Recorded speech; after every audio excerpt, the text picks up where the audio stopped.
श्री शंभो शिवजातस्य पुत्रा लवरीवराजते यदं कस्य विनिलेखा वर्तते कस्य नोपरी। ही राजमुद्रा म्हणजे आकाशात तळपत्या सूर्याचं तेज, त्या महाराष्ट्र भूमीसाठी शेवटपर्यंत लढणाऱ्या महापराक्रमी शिवपुत्र छत्रपती संभाजी महाराज यांची राजमुद्रा। सन्माननीय व्यासपीठ, आदरणीय शिक्षक वर्ग आणि विद्यार्थी मित्रांनो, नमस्कार। मी दीप गणेश राऊत। आज मी तुम्हाला आपल्या स्वराज्याच्या दुसऱ्या छत्रपतींबद्दल दोन शब्द सांगणार आहे। धगधगता लावा स्वराज्याचा छावा, अशी ओळख असणारे आपले शंभूराजे। त्यांचा जन्म सईबाई यांच्या पोटी पुरंदर किल्ल्यावर झाला।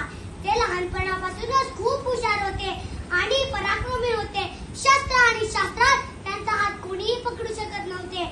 शिवरायांच्या निधनानंतर स्वराज्याची धुरा शंभूराजांच्या हातात आली आणि ते बनले स्वराज्याचे दुसरे छत्रपती। त्यांनी एकूण 120 लढाया जिंकल्या, प्रत्येक गड किल्ले